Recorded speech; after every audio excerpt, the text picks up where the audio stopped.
really said something that was very interesting. She asked me how old I was, and I said, double seven. And her next line was, may it be a repeat year. And I reminded her of that last night, in fact, because it's been a year ago. I just kept reminding her that when all the good stuff. And I said, I'm really sorry you see this one at the 16th, it will no longer be double sevens. And it really was a lot of really good stuff come out this year. And she said that night, and I remember it. Every time for a year, and I thought back to that and said, you must have some power. My birthday was that one too.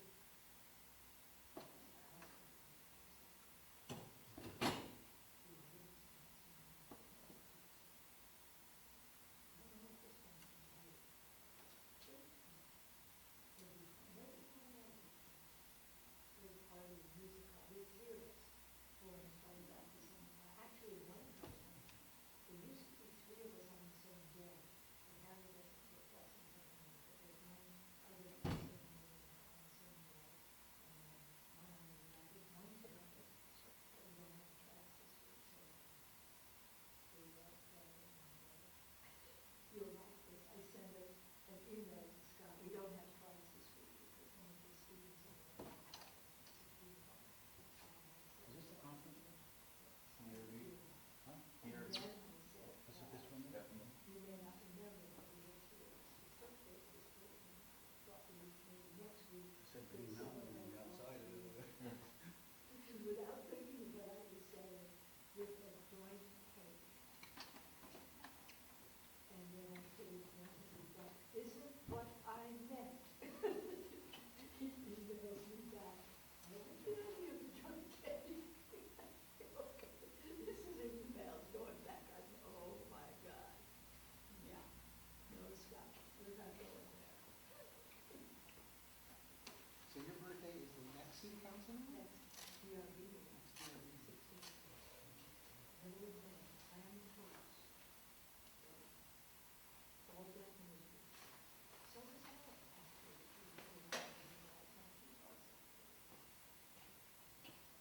I should set my camera. I should probably gonna walk in here in a minute. Oh, I got a white balance it. Focus. Still says live. Start okay. Live tonight. Huh? Live tonight. Okay. Live? Live on TV. Well, there's about 5 As minutes. seen on TV?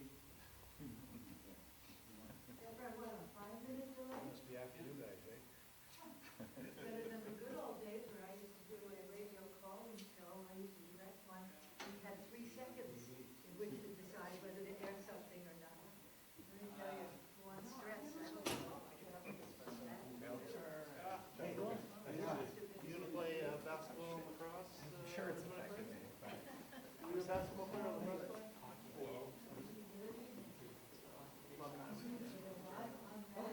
Messaged on my phone. This thing is on top. No, I can try basketball. Hockey, right? Lacrosse at least. How hard is it? Yeah, there you go.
Tuesday, May 2nd, 2017.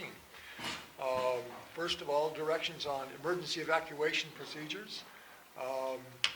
In addition to the doors that everyone came in out there are also doors right here if there's an emergency that we can go out. And handily enough, the place to meet is right out there. So that's where we'll meet in case of an emergency. Several of us, in case of emergency, will go through the building and check to make sure that no one else is in, but that's where we'll meet.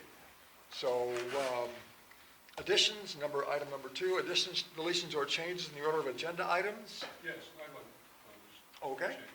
I think items 9 and 10 should be moved into the H slot. And Sound okay, Ray? Fine with me. Fine with you? Okay. So let us move 9 and 10, which are the continued appeals, and requesting that they be continued to before number 8. Okay. And comments and questions from the public not related to the agenda. Any comments or questions not related to the agenda items? Hearing none. Announcements. Looks like there is a Vermont League of Cities and Towns Spring Planning and Zoning Forum coming up on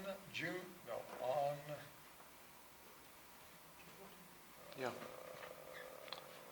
It's on the other side. Yeah, it's June side. Yeah, the deadline is June 7th. June 14th. June 14th. So, but it's all the way down fairly, so afternoon sessions look interesting to me, but, so the board is open to go. Any more announcements? Anybody? Okay, hearing none. Item number 5, continued preliminary plan application SD 1637 of O'Brien Farm Road LLC for a planned unit development on 39.16 acres consisting of 64 single-family dwellings, 2 two-family dwellings, and 14 lots at 255 Kennedy Drive. Who is here for the applicant? Evan Langfeld from O'Brien Brothers. Andrew Gill with O'Brien Brothers. And we have Scott. You will. Okay. There's also a sign-up sheet going around. Please make sure and sign the sign-up sheet. We've been through conflicts of interest. Okey-doke. So, if you'd walk us through, you've seen the preliminary draft decision, the draft decision for your preliminary application, right? No, I don't think so. That's just in our hands. I would love to have seen it. It exists. We're happy there is one. Yeah, right, it does exist. Lindsay did a nice job on it. It incorporates everything we've spoken about. The couple of things we are concerned about are the stormwater easements and the traffic analysis.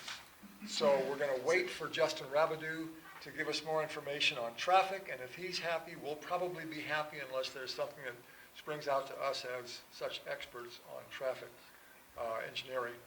Bill, that's not gonna stop the preliminary It's not decision. going to stop. No, Right. it's not going to stop. We're simply going to add language that allows it to go through, and we may require further information once Justin finds out what he needs.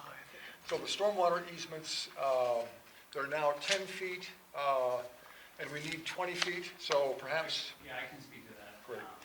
And it might be useful to have a plan up, but I'd really like to see, can we possibly get the plan up? Because that was of concern to me. Is that, be a prior application, a prior package, right? just the overall one would be fine. You want to hop up here? Yeah, sure. So like last week's, right? Yeah, it's not showing the icon. You don't have to do anything. I might be able to speak to it without it. Essentially, so there's a spot where the stormwater infrastructure needs to basically cut down between the units to get to the stormwater management infrastructure, which is located on the low spot of the property. Lowest spot of the property? The low spot of the property, Okay. down near, towards Kennedy Drive. Yep. And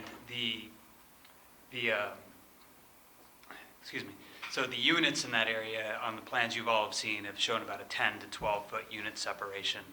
And what we've preliminarily done, and I've actually met with the stormwater folks and Justin Rabideau and showed them, was we can actually pinch those units little bit closer together so that they're all basically 10 feet, except in the one spot where we're going to have the easement and we can obtain the 20 feet in that area. And that's not in the package you have, but we've met with Justin, presented it to him, and he said it was something he could use.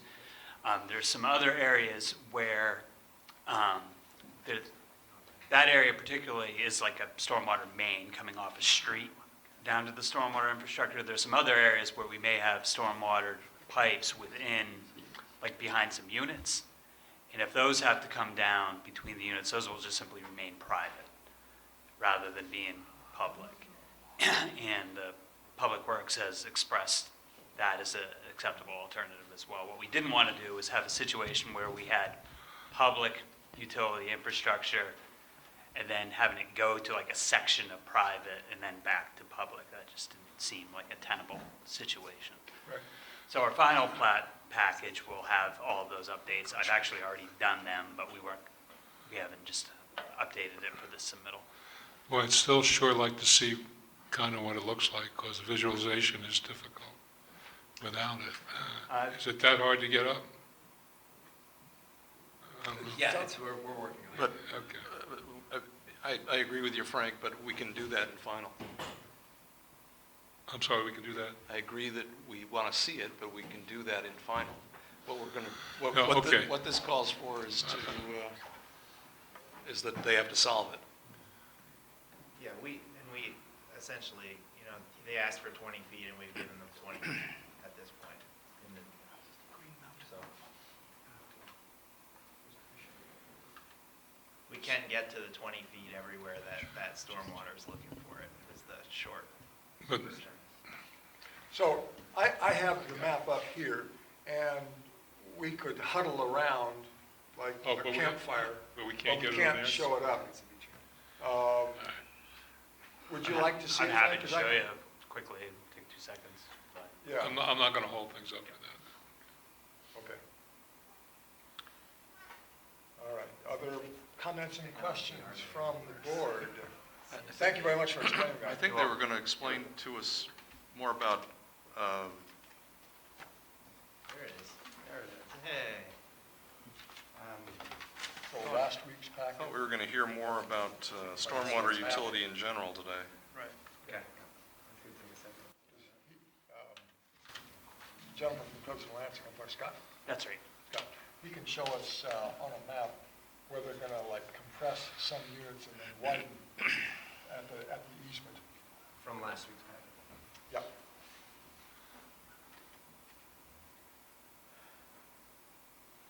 Have you guys worked out your screening issues with the immediate neighbors? The conversations have gone well. What we're waiting on is really for Annie Woolman to confirm whether she's comfortable with what we presented. Conceptually, she seems comfortable with it. I think she was gonna have some conversations with a landscaper and just say, is this going to accomplish? But, we've said this is what we're adding, what we're proposing to add, which was that extra screening on our property, and then that boulder wall that would then buffer it even further just behind that. Marla's okay? She's out of town to the 15th is what Maureen's saying. She's out of town until the 15th. Okay. But, yeah, I would say the ball is in her court to come back and confirm with us now whether she's comfortable with that. So, John, you had raised a point that our conversation tonight was gonna be, Well, I thought we were going to hear more about stormwater in general, but if we've got the plan to look at, let's do that first. Might take a minute to load. It's pretty big. You have infiltration solutions you worked out with the city? That's correct. Just being a power plant without a site plan in it. That's not the plans. I'm not sure that it does. We didn't resubmit that. We need an overhead projector. Transparencies.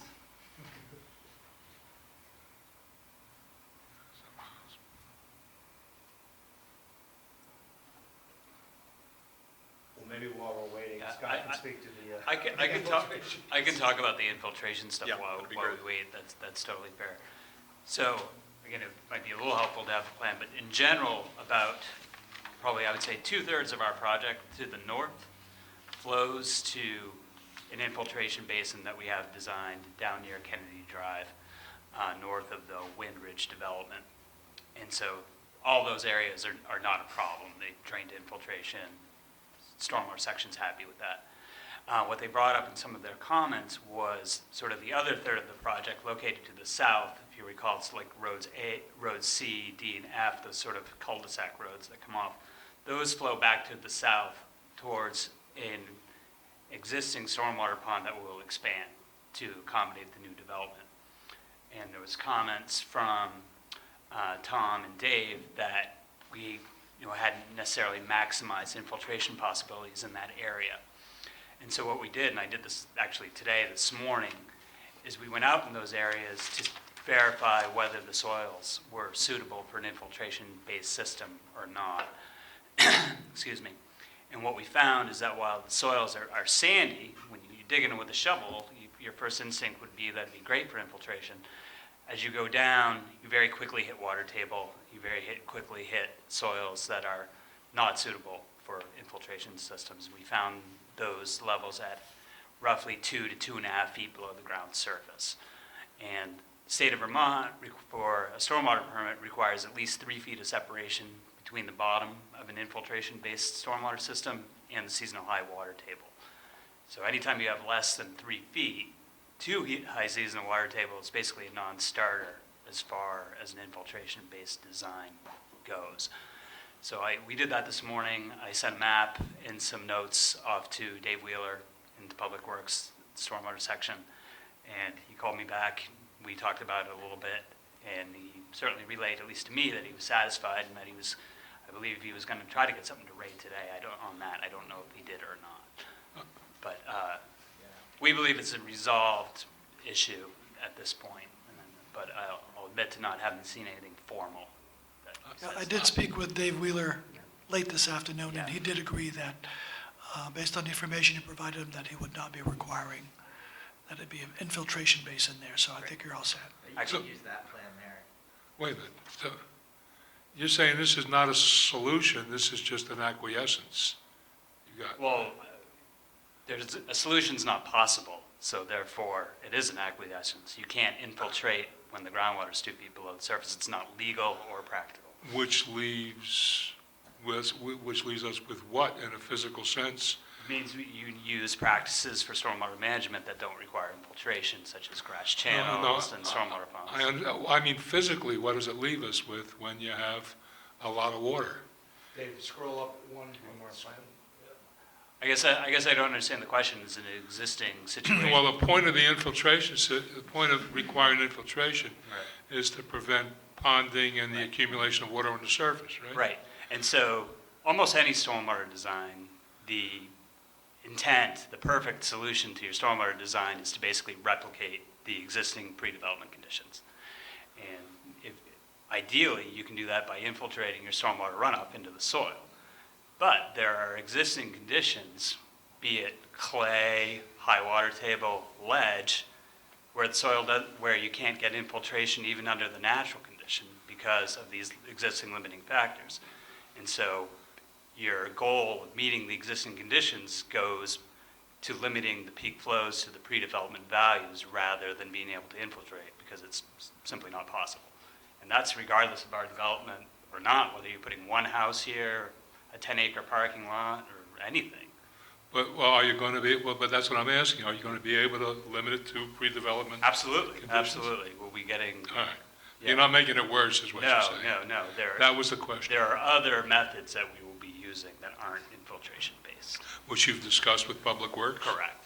And they're okay with them? Yes. And they're reflected in the plans, or will be? Absolutely, and those are already reflected in the plans. They're already reflected? in the Yes, plan? if we had needed to do infiltration, it would have resulted in a plan change. Okay. So could you? Yeah, I can quickly point out some of these areas. So the unit situation is along these units here, where we're trying to get the stormwater easement. And so so this is the main stormwater treatment practice down here.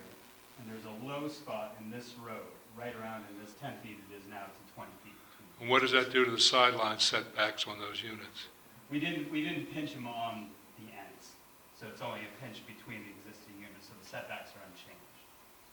So instead of No, a 12-foot separation between these units, it's 10, or, whatever. Wait a minute. There's a sideline setback requirement, right? Right, but there's no lot lines between these units. Right, there's a footprint lots. Oh. Remember the footprint lots? Oh, okay, that topic, okay. Either way, they would comply because the setback, side setback is 10 feet. And Yeah, they're well, none of them are okay. less than that. Well, you know my vote anyway on that. They also comply with the fire code, which is, I think, 10 feet. So there's a Then- fire separation of 10 feet. Just to show you what I'm talking about in terms of these infiltration areas, so this is an infiltration-based system down here. And basically, from about this line over, flows this way. And from about this way over to the south, flows to this. This is an existing pond, you may have seen it, we'll be expanding it to accommodate this development. And so we dug test pits today along these roads to make sure that you can design some sort of infiltration system. Let me ask you one more question about the pinching and all that.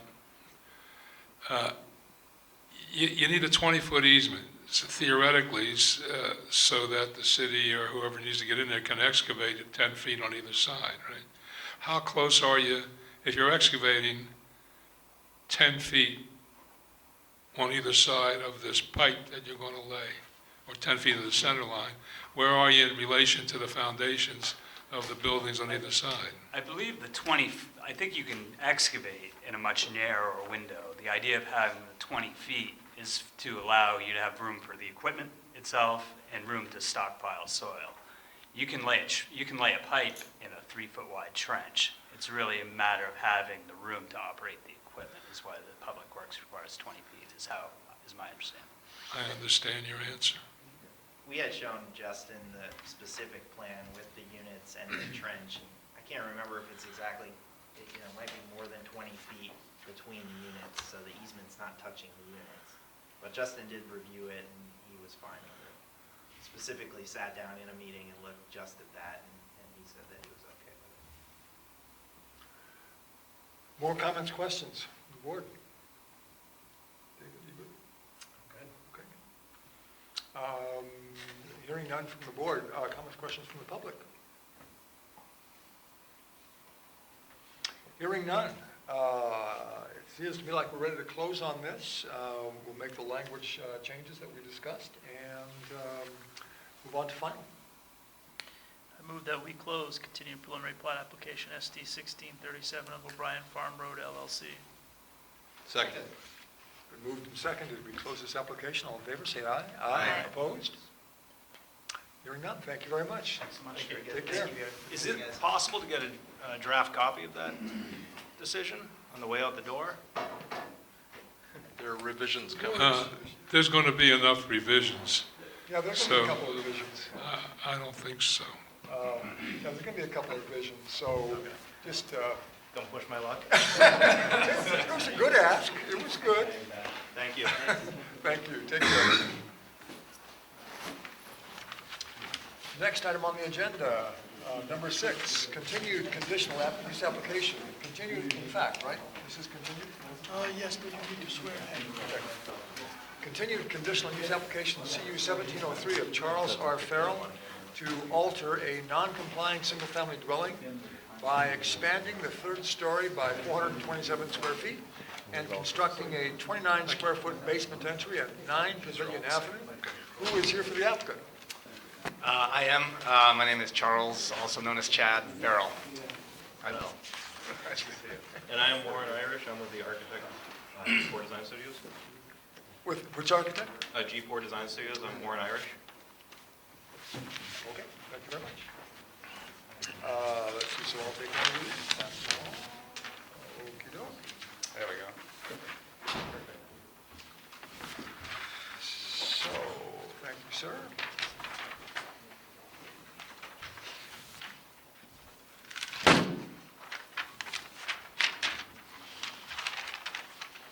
So if, one of you would please.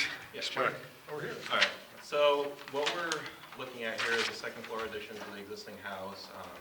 You also see in the site plans that we just passed out, it's a little more clear where the encroachment is coming on. So it's an existing gambrel roof that we're just simply extending over the back part of the building. You can also see that in the photos. There's a shed roof on the back that the existing gambrel is going to be extended out to that back part. And currently the house sits a little bit into the side yard setback, and the board was having issues with the second floor also being in that setback. And we're asking for a variance to do that second floor addition. We're not- Okay. Yeah. You've seen Ray's comment. Yep. There is no provision in the LDR to allow a setback of less than 3 feet. And what we feel is we're not extending the existing footprint of the house. It's going over the exact same footprint of the house is already there. And, having to inset this roof is going to be kind of a nightmare for the contractors, for maintenance, for water issues. Just aesthetically, it's going to look not very well. And we feel that if we just simply extend that gambrel right out, you never even notice that, it'd be any different from the original house. Versus if you inset it, it's going to be very obvious that this is an addition. It's not original to the house. And that's where we stand with our argument. Right. What's the staff position?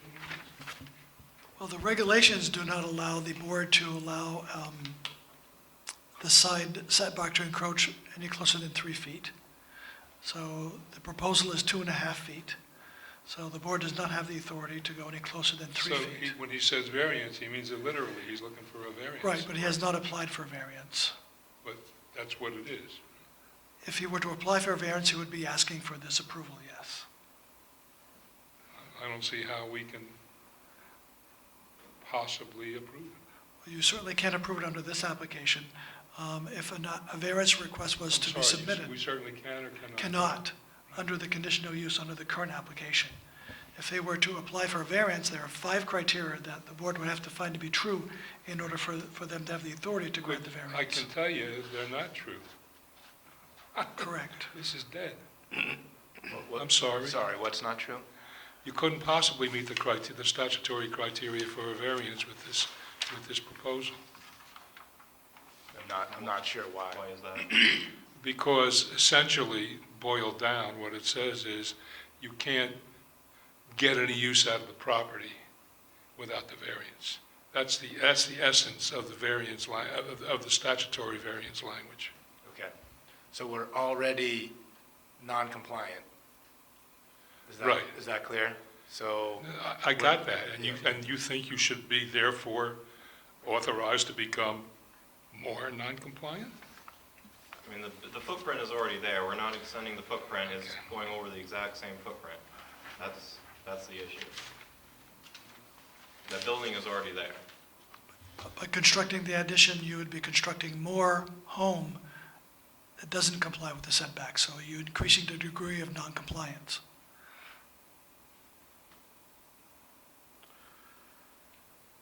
If they purchase 6 inches from 6 inches? I 7 feel like inches? this is kind of a very special scenario. They can try and move the 6 boundary. inches for about Then 3 move the feet boundary, is yeah.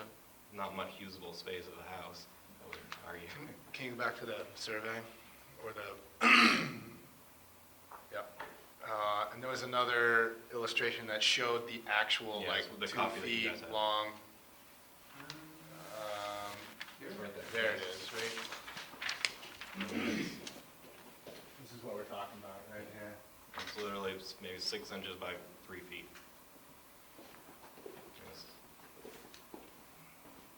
I'm sorry. I feel like this is a very- I'm not following what you're illustrating. Can you do it The again? point of non-compliance, at least for the new space, is this. That little tiny 6 square right inches- there. 6 inches wide by like 2 or 3 feet long.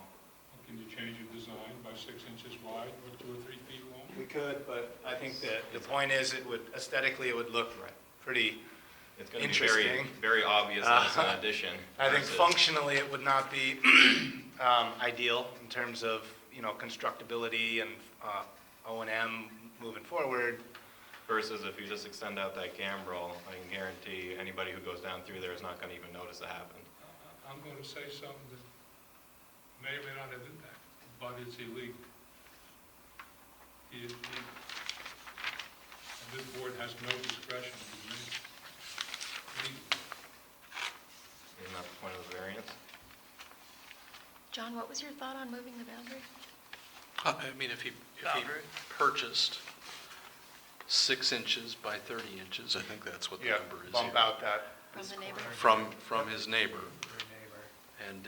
and got a boundary adjustment, he would be in compliance. Yeah, that's the only way we can do anything. Then they'd have a more aesthetically pleasing addition, theoretically, based on. That's right. Yeah. You mean working it out with the neighbor, you're not talking about a boundary adjustment that we feel. No, we can't. no, Right. we can't. It's a neighbor issue. You don't get a variance on these facts. Go look at the statute. You see, it's just, it will be futile to make the application, and waste your time. Oh, your mic's off, sorry. I'm sorry. Well, they You got it. Yeah, that sounds like the best we can do. We just, as Frank says, we just don't have the authority to grant, if you were to come back and ask for advance, we don't have the authority to grant that. So, it sounds like it's, I mean, a little memorial plaque could be placed on that 6-inch Yeah. by. Or we just build it, like, right? We build it and we cut a notch out of the house and Looks ugly and all it that. looks silly, but we could do that, right? But maybe they will help you out. I mean, that's not like the Yeah, best. I think he will. 45, 50 cents for the top. Well, yeah, I mean, it's obviously difficult to have to approach your neighbor on that, but we don't really have a choice. Yeah. So, Understood. Yes. So that boundary line adjustment will need approval, yeah, and but, it's something that I could do administratively. You would have to survey the adjacent property, and we'd have to be sure that moving the property line 6 inches towards them does not violate any of the setbacks. So if they're already too close, then that would be a violation, so that wouldn't work. So it's possible it might work, but not necessarily until we have more information. good point. Good point. Based on where the neighbor's property is positioned. In their house. Right. Is the house close on the other side? Not to that corner. Their house is, not too far off this property line. It's Queen City Park, everything's kind of. I know, I mean, Yeah. Yeah, that's just the way it goes down there. right, yeah. Well, I'm sorry, I think that's where we are. Okay. Yep. I think we can do that. So just to be clear, next steps would be to approach them, work something out, get their property surveyed, make sure that their home is not non-compliant. Yeah, 'Cause also if it is, Also then- lot size. If their lot is smaller than the minimum lot size, then it could not go any smaller Yep. in size. Okay. Yeah, so Terrific. lot coverage, Lot coverage and setbacks. land swap, that's a good point. Land Yeah, swap. no, So you could I'm already, trade this for a similar size piece in that corner. probably gonna be a little bigger for them. I know how these things work. That's right. Now that it's broadcast live. Thank you very much. What does the board want to do with this application? Does it want to continue it? Does it want to close it? Close it. We have to close it. Move that we close conditional use application CU 1703 of Charles R. Farrell. Second? Been moved and seconded to close this application. All in favor, say aye. Aye. Opposed? Thanks very much. Take care. Who seconded? Who seconded? Who seconded? I think it was Jennifer. Jen, Okay. Item number 7, sketch plan application SD 1710 of Alan D. Palmer for a plan unit development to amend a previously approved plan for a 39,375 square foot building consisting of 38,418 square feet of general office use and 957 square feet of medical office use. The amendment consists of converting 10,444 square feet of general office use to 10 residential units and constructing an 800 square foot penthouse addition to contain 2 dwelling units at 20 Kimball Avenue. Who is here for the applicant? Good evening. Hi. Your name? Do I need to swear in or anything? Yes, and your name first? Well, my name's Alan Palmer. Sketch, Yep. so I don't have. Sketch plan, yeah, so we don't have to Sketch swear. plan, yeah. Conflicts? Sorry? Conflicts. Conflicts of interest, yes, any conflicts of interest? Well, potentially, I own, Oh, he's I a own the, neighbor. I own the building at 30 Kimball, which is next door, and I manage the Merchants Bank on the other side. Aha, So, Alan, if you'd like, I will recuse myself. You can stay on. Thank you very much. okay, Neutral. thank you, good, right, exactly. Okay, if you'll explain the issue here. Well, the issue is, I've got an office building that I put up in 1981, and it's served its usefulness as an office building, and instead of repurposing it as this office building, I'd like to turn it into residential, and I think it would, thank you. I think it would utilize this site better and more on a 24-hour basis instead of only 8 or 10 hours a day. And instead of developing other parts of the city, this is already developed, and just repurpose it. Basically, that's what I'd like to do. And you've seen staff comments? Yes, I've seen, Yep. I'm a little hard of hearing, but I could. So am I. I read the staff's comments, and I agree 100% with them. And before I did this, I thought very hard and serious about it, and I talked with Ray and Mr. Connor, so we know what's going on. Go ahead, Frank. I'm fine, I'm just listening. Oh, I thought someone had a comment. Let me read into the record Mark Bear's comments. I like the idea of repurposing a portion of commercial for residential, but I completely agree with staff about parking overkill at this point. It was parked for commercial, and now the bulk of the building is being converted to residential with a far less demand on parking. I say convert a portion of the paved parking to usable planned green space. For residential, focus should be on location on the site, given its location within a predominantly commercial set of neighbors. Possibly put an L in the building, so the green space could be directly adjacent to the building and not have to go across the parking lot to it. So that was Mark Bear's comment. He's an architect too. Okay. I'm sorry, that was Mark Bear's comment. Well, He's that an makes sense, yes. Yep, Yeah. yep. So, let's see. The portion of the structure that's going to be converted to residential is the one towards the airport. It's up on stilts now and parking underneath. I don't know if you can see it, but if you go on a Google map, you can see the renderings of it. Yeah. So the other part of the building is, We'll stake office and medical, the front part towards Kimball Avenue. okay. So, It's almost a perfectly separated section of that building for residential and office and medical. It would be nice to, did we have an orientation graphic of some sort? Joe? If you Yeah, have so- the drawing up there, the building looks like a T or L, and the smaller portion is right there. It goes, the phase 3 goes towards the airport, and that's the one we're going to be converting. Well, where's Kimball Avenue on there? Right down here in the front at the bottom. Right down there by that Okay. Firefox sign. And what's on either side of the lot, you know? Merchants Bank is on the left, and John's Building's on the right. Oh, so you're close to the corner there, you're close to the corner of Second one Ken- in, yeah. Yeah. And on the north side is Munson's junkyard, where he stores his material there. we all have a lot of trees along the back. Yes. So what kind of units are you envisioning? I mean, Loft-type units, sir. pardon? Loft types, like the 800 or 900 square foot loft units with the ceiling open and like a more of an industrial type rental unit. But for residences? Residences, yes. And you're building on top of it, a penthouse on top of it? Well, I'm looking for approval on that. I don't know when I'm going to do it, but I talked with the airport, and they seem to, it's not in the flight path, so I just thought I'd go in for the approval for the penthouse. And if we start doing that residential, maybe it's conducive to do it at the same time or not. I don't know. And that's, so it would look into Munson's there? The third floor there? Or the- Actually, from the upper floors, you look right at the airport. Yeah, you look over it. Yep. During the last air show, all the people, tenants in the office building wanted to go up there and sit and watch the air show, and it's a perfect spot On the roof there? on the roof. And you get the mountain view all the way from where those windmills are to the north, all the way to Kimball's home. It's actually pretty nice, yeah, it does. It's a nice view. He knows it's a nice view. My initial thought when I I heard what you wanted to do with that building is because of the lack of green space and the amount of parking, can you do something on the roof with a green roof or a terrace or a patio up there?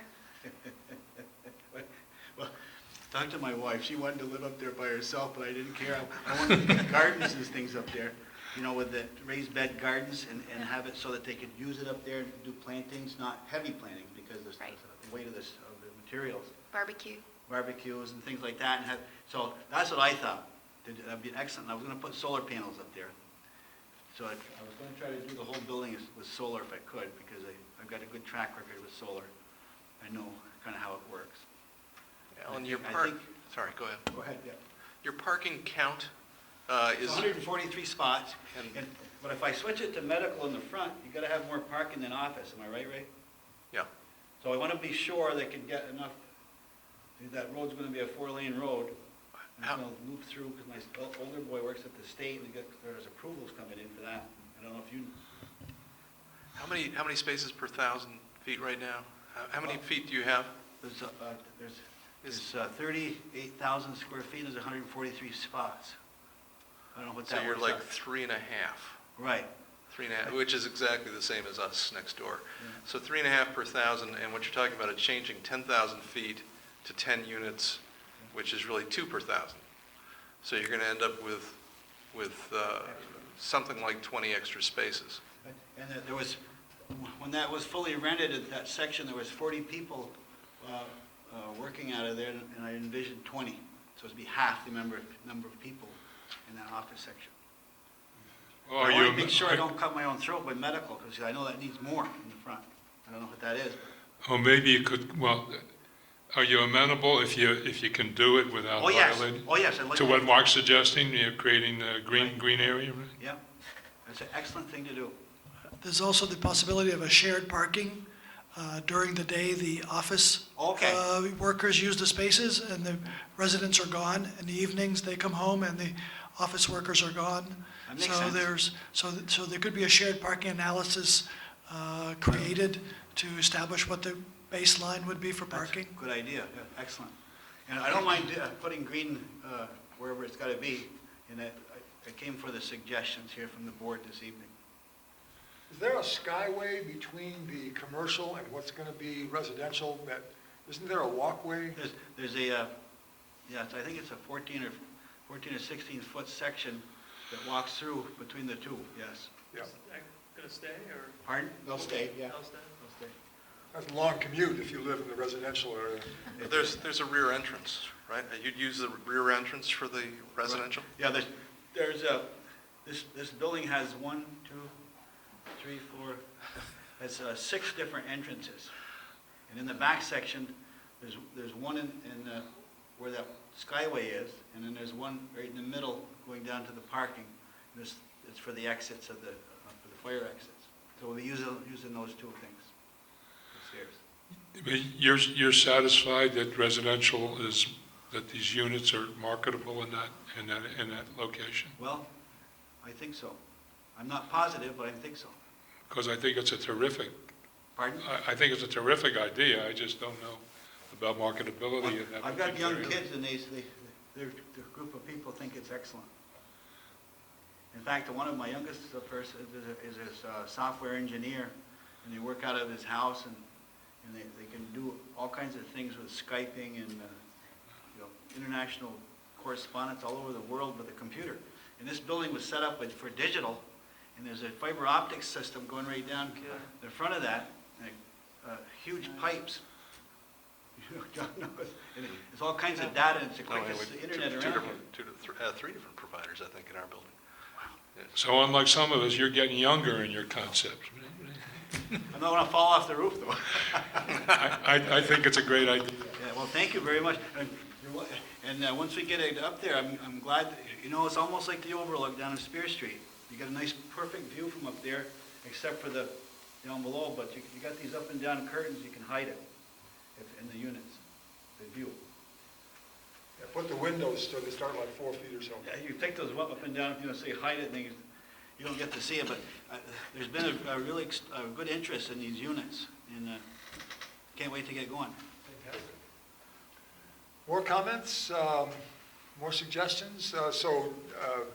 Watching your parking, going up to medical, but if it's possible to create in that L space,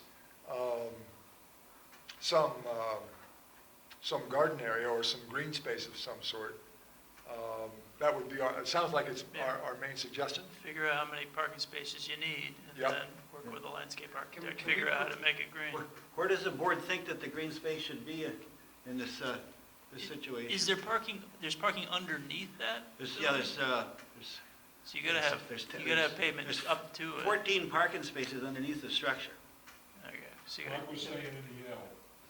but are you gonna keep the parking underneath the structure? Yes. Yeah, so you need to get, You yeah. can still access it from this side, or like, could you? Is it? Yeah, you is can. it- And you can still allow for. But are they stacked, they- or are they? You can still transmit around the back edge of it too, so you could fill all of that upper left corner with green space if you wanted to. Where that white car is? Yeah, all the way to the white car, and you could be able to go around the back from behind the white car, right? So in other words, have the green space inside where the circular drive is.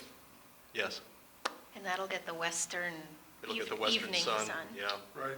That's a good spot, yeah. It is That's where my north- wife, she wanted to put the garden over in the corner of the Merchants Banks over there around that, but she's had to go across the parking lot. Well, it'd get better sun. Right. That- That's the Because, best because sun. that is the north side. Yeah. So, Northwest. Northwest, yes. Yeah. So it'll get western sun. Can we provide guidance in terms of what will be allowable for shared parking for medical and residential space, just to give a sense of how many spaces that they'll likely need, if certain number of spaces can be shared? I guess the shared parking analysis could take that into account, that in the future, you might want to convert some general office space to medical office space, and so that could be taken into account. So how do we, is there a book? Because I know you got books for everything there. Typically, these are done by engineering firms. Oh, an There are engineering books. firm, okay. Yeah, they have the books to All right. use to do that. Okay, sure, I'd be happy to do that. But I will tell you that my kids learned how to drive through your parking lot because there's nobody there on the weekends. That's right. And so I'm not sure, And the O'Brien kids used to skateboard down the hill and go through it on the weekends. yeah. So Yeah. It's been used on the weekends, and my kids learned to drive their bicycles there as well. Yeah, And, yeah. so Yeah. it's underused, that site, and it's an excellent location for everything. RV cars too, we've done that too, I know. Yeah, RV, yeah. Yeah, so if you mess it up, a lot of kids are gonna be upset. So put the put the green spot where the white car is out towards that way. Yeah, And yeah. how much, we'll have to figure that out. Well, and realistically, you could put it to the back, because of where you are, this being off the back of the rear section of the building, it could just be that northwest corner, and still have direct access from the residential. The northwest corner where that arrow is. Well, if it came all the way down to the building. you know, Right. you'd- There to there. Yes. Right, exactly. I don't let the UPS trucks go under the building, because sometimes they took part of the building off. Yeah, And they go over, not a good thing. pardon? Not a good thing. Yeah. You know, if you want to get a neat idea, it's just because I'm so impressed with it. It just is relevant to nothing else. But at the end of my street, at Hadley Road and Shelburne Road, Pizzagalli put up a building for the medical center. I don't know if you know that building, but you might go, it's pretty obvious. You go to Hadley Road and Shelburne, on the corner is a new medical building. And in the east side of the parking lot, they put in a green space. And I remember during the planning phase saying, oh, that junky little green space, who cares about that? I thought they did a beautiful job. You should look at the design that they did. They have this elaborate paving stone path going through it, beautifully landscaped, not terrifically big, but not tiny either. Yeah. And was very imaginative. You might want to take a look at it. I will, thank you. Other comments? Comments from the public? Thank you very much for coming in. Thank you. Take care. Thanks for your time. Okay. Next on the agenda, preliminary and final plat application, So we're skipping number 8, going to 9 and 10 first. Continued appeal AO 1701 and AO 1702 of Burlington International Airport, BIA, City of Burlington, COB, appealing the issuance of notice of violation 1701 and 1702, administrative officer alleging a zoning violation at 3060 Wilson Road and at Valley Road, the quarry north of 3060 and 3064.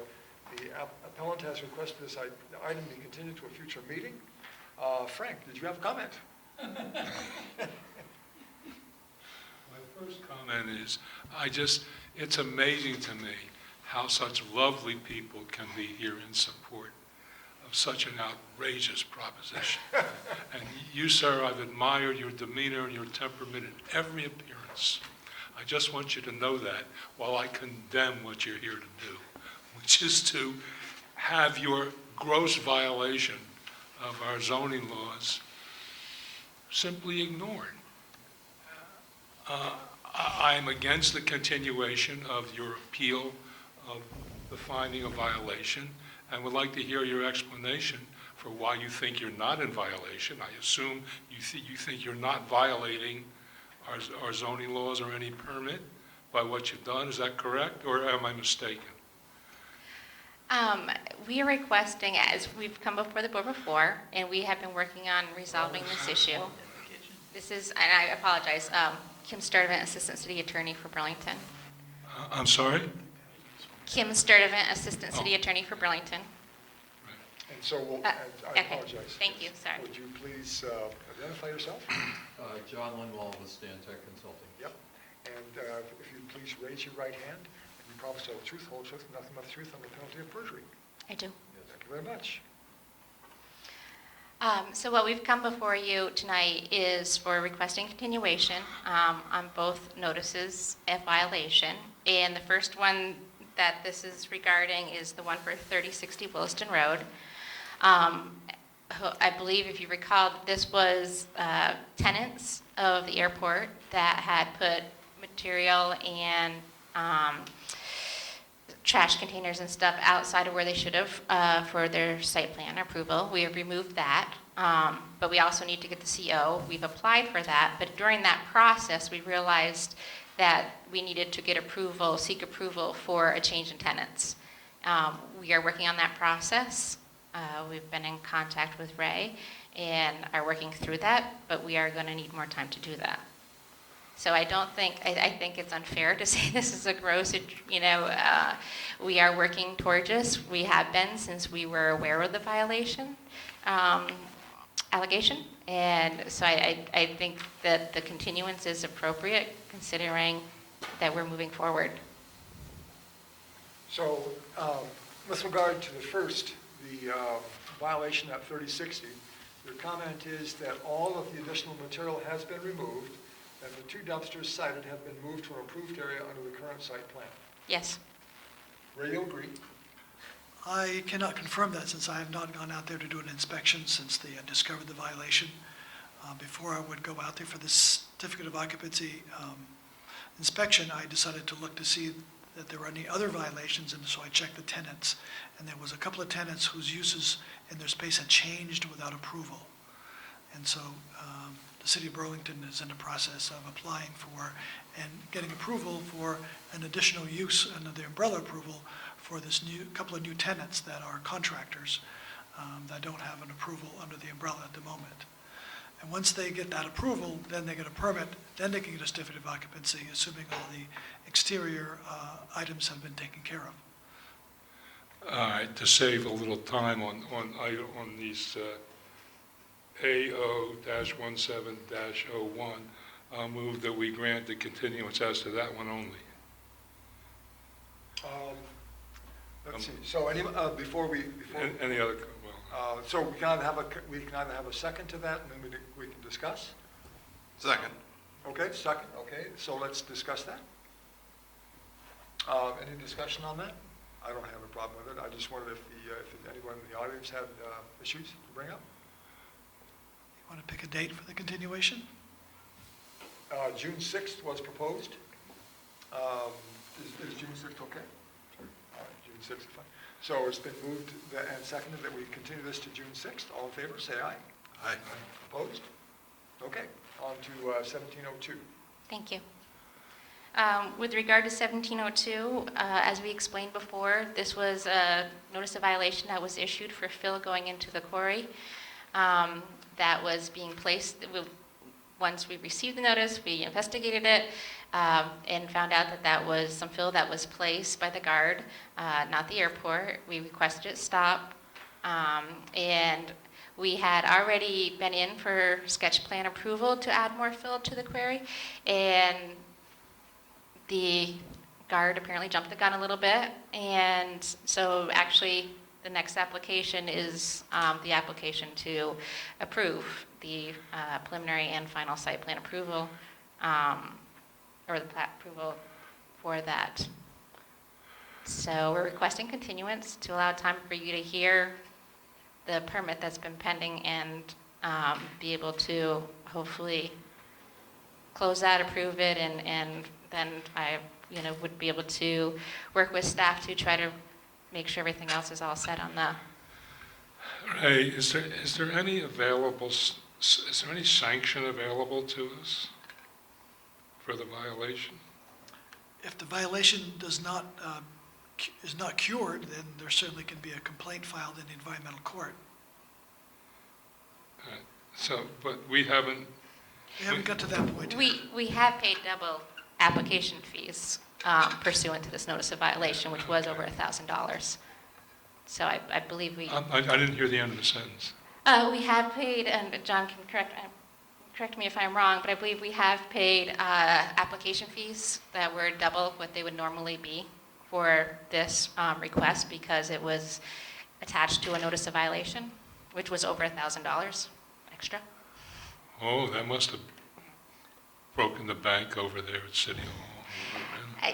But that's that was a wise guy remark. I'm going to withdraw that. But Ray, is that in fact standard if they come in for a late application, the fee increases? After the fact, a fee for when there's a notice of violation issued does double the normal fee. Okay. I don't know. I just want to complain about it. On the general issue of people coming in for after the fact blessings on violations, it's just indigestible to me, and I like it to stop, and particularly when the violator is a sister city, almost as important as South Burlington.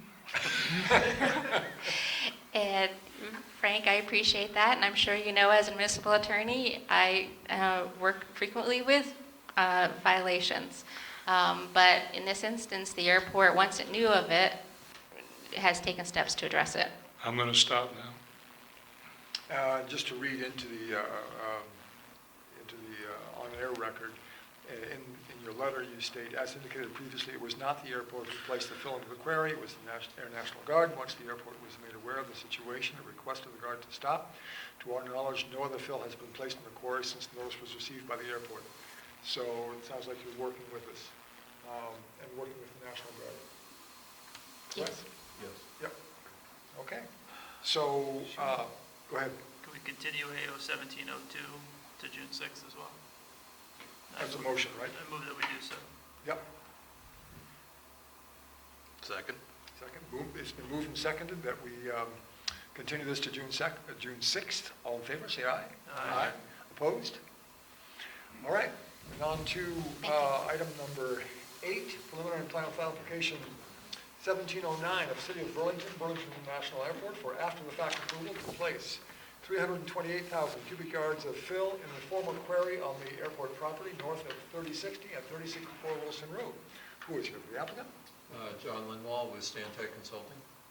I'm Thaddeus Luther with Stantec Consulting. And this is first time you've been in, right? So we are going to swear you in. If you'll please raise your right hand. Do you promise to tell the truth, the whole truth, and nothing but the truth under penalty of perjury? Yes. Thank you very much. And you explain the application, please. Yes, I think there's a plan in the package that would be good to look at, the one that, yeah, that's a good to start with.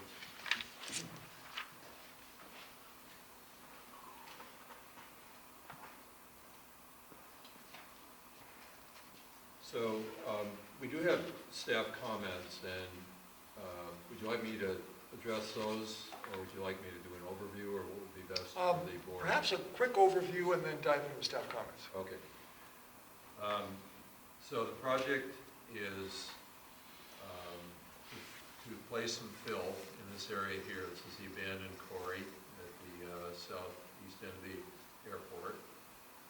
The proposal is to bring fill from the taxiway G reconstruction project, which is located here. There's another taxiway B project, which is proposed here. And then there's ongoing reconstruction project at the Vermont Air Guard facility, and they have waste material coming from that. So there's 3 different sources of material that are going into the quarry area. The grading plan that was included with the application is designed to accommodate 328,000 cubic yards of material, and the split is approximately 71,000 cubic yards, which would come from the taxiway G project. The Guard has a large volume. They have 328,000 cubic yards of material coming off of that project, but there have been some changes over there since we were in here for preliminary plat, and 25% of that material is now planned to go into the quarry area, which is the same number that we used from a traffic standpoint. It's the same number that we have in our application. The other project, the taxiway B project, has 27,000 yards of material. So collectively, those add up to the 328,000. Although the Guard is, some of that material is going elsewhere, the airport would still like to get approval for the grading plan that's been submitted, for the site plan's been submitted. And the idea is that over time, they would continue to build that up using fill from other projects and other sources. So we're not, even though the volume coming off the Guard project is reduced, they still want to stay with the plans in the application. So that's the overview. Material going to that location from 3 sources is really what's being proposed. So, Has anybody analyzed the character of the fill? I mean, is that relevant to what we're doing, Ray? Not in the land development regulations, no. Do you have to undergo any Act 250 review for this at all? The 2 BTV projects, the civilian side projects, are subject to Act 250, so taxiway G and BR. The Guard is federal, so it's exempt. All right. But as I understand what you just said, you're looking at sort of a blanket approval for this relocation of the fill, and you don't have enough fill to fill it up yet, and you want to use it for unspecified future projects? Do I understand that correctly? I can talk a little bit about the quarry and maybe a bit about the history and what the future of that is expected to be. At one point in time, there was a large knoll there, which was rock, and over time, they removed that rock over probably 10 or 12 years. And at this point, and the idea at that time was to actually take the grade down to a certain level, and at that time, the master plan for the airport showed, at that time it was an air cargo facility that was to be built down there. Things have changed, time has gone on, the master plan is evolving, and the airport is at a point now where they feel that it might be a better use of that land to do something else with it, perhaps a development, an airport-related development, but something of that nature.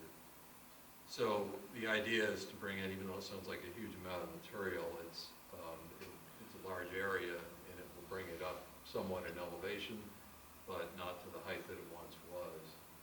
So You asked about the character of the material. The airport is, material that's going in there is very sandy material, it's high quality, from a, from a building standpoint, if you will. So it has, it's a good material to use as fill in this site. So the airport wants to be flexible with what they do. The future commercial development that's aviation related is one possibility. They may want to reuse that fill for another project somewhere. So they're not in here tonight for for approval of a project there. It's just to place the material there. It could come out later, could be used on another project, and it could remain, and there could be some development that's proposed, and we come in for that later. So it's kind of it's really preparing that site for multiple uses, if you will. Is that, I hope I have my directions right, to the east of the project, is that houses? Is it what? Houses. No. To the east is, it's Pete's RV. Wait a minute, I'm backwards. Well, that area right there is east, right? Yeah, east is that direction. Right, okay. So it's, the adjoining property is Pete's RV, the business, which is right there, and then down, it's all commercial. I don't think there's any housing in that area. But, what's all that stuff right over here, right? This way? No, the other way. Okay. Yeah, I guess I'd have to look at that a little harder. This is Muddy Brook. It's Industrial Avenue, isn't it? Yeah, Industrial Ave is a little further down. Yeah, but that's. Oh, that's Industrial Ave there? Not quite, No. but it's all the stuff before Industrial Avenue on the Right. right. Yep. It's all commercial. All right, My warehouse is over there. okay. So that's kind of the background on what's going on. So it's really it's kind of a very good site, very good material, and it's a compatible use for it. So it prepares it for for the future in different ways. John, your memo speaks to only 60,000 cubic yards rather than the 328. Is that the initial plan, is really just 60,000 of the 328? The, if I can get all my numbers here. That's from 25% of my card. Okay. That doesn't account for anything for taxiway G project. So that's just the air guard piece? Yeah. I'm sorry. Okay, so, using your 12 cubic yard load numbers that are here, 328,000 yards of fill is 27,333 trips one way. Okay, so we can, if we're set with kind of the use here, we can move on to the traffic part of it, which was the I think that's concern. a pretty significant issue. Yeah. So what's being proposed, let's talk about how the material would get from the source to the quarry. So let's start with the easy one, that's taxiway B, this one here. That's all internal. So they're able to not use public roads at all. That material would all come across the airport down into the quarry. So that volume I cited was 27,000 yards. So that's kind of a non-issue, if you will, from a traffic standpoint. Yeah. The taxiway G project is, that one's 71,000 yards. The way that we worked out the numbers for traffic for trips on this, it's a 2-year project, 2 construction season projects, so it happens over 2017 and 2018 construction seasons. The estimates, and these are estimated numbers of course, but the estimate is that in 2017 we'd have 33,000, roughly half the material coming off in 2017 and 38,000 in 2018. So that's kind of the split in terms of how that would come off. In terms of trips, for this year, for 2017, it works out to, it's 5,600 round trips this year, and then in 2018, it's 6,400 round trips. So we can break that down and look at we're estimating a 21-week construction season with 5 full days and a half day, meaning Monday through Friday, half day Saturday, 10-hour days during the week, 12 hours per load. And you calculate that out, and it averages out three loaded trips and 3 return trips, so 6 trips an hour is the average that works out, if you do the math on that. What's the pace? I'm sorry? Are you moving simultaneously? What goes first? I can speak to Taxiway G because that's a airport project, so we have that one pretty well scoped out here. I guess if I can answer your question for you, but the project will start somewhere in the July timeframe. It won't start before mid-July because there's funding that's tied to that start date. So we're thinking optimistically start mid-July, and then we'll run through Thanksgiving roughly. Taxiway G first. Taxiway G, yeah. Taxiway, so that will be this year. Taxiway, well, we'll leave B out of it because it's on site, so I guess it doesn't really come into play too much. But Taxiway B is, they were optimistic that they'd get money this year, but it's not looking favorable right now, so that will probably be deferred until next year and maybe beyond even. So Taxiway G, mid-July through Thanksgiving time would be going on. And then the GUARD project is also a 2-year project, and they've started work on it, and they will probably continue their work right up through the end of the year. They're not quite as sensitive to winter in terms of removing material as the civilian side project is. So. Why not? I'm not sure. I guess it's because I am sure. The reason is that they are basically just taking out material from a demolition standpoint at this point, and they'll be coming back and doing their construction work when it warms up in the spring. The Taxiway G is a little different. They need to basically take material out and rebuild right behind it, so they need good weather basically to do their work. So that's why they have to shut down, when it starts to get cold in the fall. So, I don't know, I guess we'll stop there for a minute, I guess. Is everybody okay so far? Well, if you could clarify something for me, of the 328,000 cubic yards, what percentage or how many cubic yards are going to be used, so to speak, or moved in connection with these current projects that you have going on? Right now, we're being told that it's only 25% of that 328, or actually, let me clarify that. The 328 is the total number. The GUARDS project is 238,000, okay? So 25% of that, which is about 60,000 yards, will be coming off the GUARD project and going to the quarry. That's it. Well, where did the 238, now I'm again confused. You have current plans to use the whole 328, or is that simply the capacity of the quarry? That's the capacity of the quarry. All right.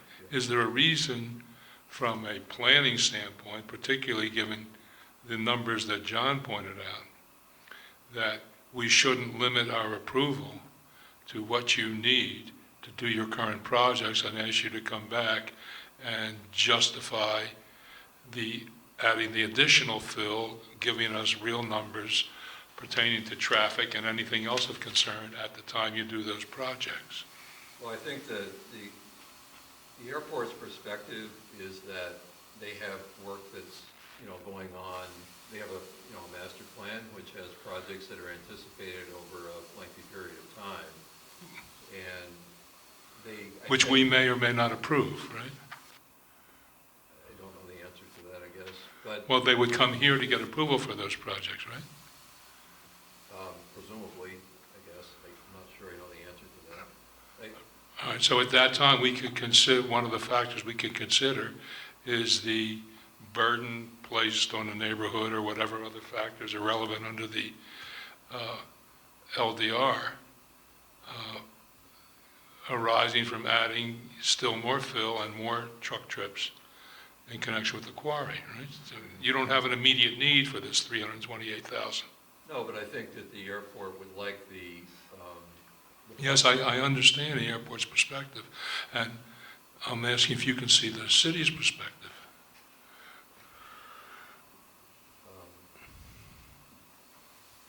I'm having a bit of a difficulty seeing it, I guess. You are? Right? Well, I guess if the site will accommodate that material, and we're proposing a grading plan that will accommodate that, why wouldn't that be okay? Well, John Well, I keeps think the raising- traffic is for me, is the question. Okay. The 238,000 yards that are coming out of the guards piece, how are they trafficking? Well, I don't, because we don't have control of that project, I can't really answer that specifically. Well, I think I can because I was on River Cove Road today. Yeah, I know, it's going to a variety of sites Yeah. throughout the county. Right. But I don't know more than that, I guess. A lot of traffic. I understand that you're trying to minimize the traffic, and I appreciate that. It's compounded dramatically by what they're doing without our approval. I followed 5 full-size dump trucks today down River Cove Road, and they all turned in the same spot. And the traffic up there is moving significantly. They all drove 25 miles an hour. They did a nice job with their speed, but that's a lot of weight on those roads back there. And I think what you're talking about is predominantly on Airport Drive. Airport Drive, right? You're going to come out of a gate down by the project area for G, and come down and cut in a construction gate. I think, if I understand your plan correctly. Yeah. So you're limiting your traffic to an area that probably is not directly related to the 200,000 yards that are going out on the other side, but there's a traffic impact that's going on in the city right now due to the airport. So you can imagine why he's asking, or that's why I'm asking. Yeah, I hear you, and in that perspective, I certainly understand. I guess all I can, I can't speak for the guard, so I really don't know what to say Understood. there, because I'm unable to. But what you're doing is asking for essentially the size of the project as related to guard use as well. You've added your numbers together and come up to that number partially because of guard movement. Yes, 238,000. I mean, you add the numbers together and you come to about your 338. You're not going to use the whole thing at the moment. I think it's a valid point that Frank's making, that okay, you're pulling it out of there right now. Excuse me, the guard is pulling it out of there right now and taking it elsewhere. What they're going to try to do is then backfill it some other way at some point. I assume they're going to try to get their money back in some way by putting it into this location, and that's going to actually double up the traffic. We're getting the traffic now. We're going to get it again if it has to come back. Yeah, I'm not sure how I can really address that other than I do believe that a lot of that fill that's being taken off the guard site is going somewhere that it won't be coming back to the airport. Okay. But Well, can't- I guess I'm in. I guess that's almost off the record because I don't know that for sure. Understood. It sounds to me like you're after about 100,000 cubic yards of movement on G and B. We have, Something like that, and right? D again is all internal, but G, we've got the 60 that we need to get from, we need to get it over to the quarry. So, I'm sorry, B was 60 and 71 on G? I forget. Sorry, numbers are confusing. If you did the projects you're talking about today, how many yards would need to be moved? Just the airport project that is on public roads would be 71,000 per G, and then if we add the guard in, the 25% that they have, that's another 60. So, And then B, About 140. yeah, So 140. that's 130 something or whatever, and so, Yes. and then B would add how much more to it next year? Yeah, B is another 27,000. So, B's not going on public roads. But it's going to the quarry, and I think. the what I'm number trying to is get at all is how much do we really need to approve today for projects that you're anticipating and have on the books? So it's something in the order of 170,000 cubic yards, not 300. It's half of what you've asked for. But is B not going on public roads? Yeah, I think. Yeah, no, I'm talking about the Two quarry. different What issues. we're putting in the quarry Right. that they actually have plans for is about 170,000 cubic yards Yep. versus 328. And when I look at the, your materials, I only see reference to taxiway G project. I don't see reference to the materials from the 60,000 cubic yards, right? 60 from the guard project. I don't see reference to that, so that's an additional number of truck. How would they get there? How would the guard get there? They would come around Airport Parkway. All the way around? A short section of White Street and then down Airport Drive and Williston Road. So that essentially takes whatever you've done and doubled it. Yeah, the only difference is time. You know, I was pointing out that their project is spread over a longer period of time, so the concentration of traffic might be less. We made that assumption when we were doing our calculations. I'm sorry, so your calculations, your traffic calculations have them in there? Yeah, we've included them, well, They're 60,000. well, what we've done is we have kept the two, you have that information in front of you. Okay, we submitted the traffic for both the guard and the taxiway G project on the public roads. We separated them because we wanted to clarify what's coming off the taxiway projects and what's coming from the guard. So, So if does this represent both? That's actually incoming material, which is a little different than what we're talking about right Oh, now. I'm sorry, There's that two is different- incoming two material, different yeah. things here that we don't want to mix up quite yet, I guess. Can I jump, I think I can jump in a little bit. So some of the traffic analysis that may explain a little bit just the background, like the thought process that went into the numbers for generating the traffic volumes. First of all, looking at taxiway G, we knew more information about that. We had the schedule. We knew when they were going to be, we had a construction schedule, so we knew the phasing. We knew when they may be removing material from two different places and when it's going to be just from maybe one. So we had more information to go on. So in the memo that's dated March 1st, 2017 that you have, I believe, in that one, the numbers that you see there's a graphic that just shows the intersection of Williston Road and Airport Drive.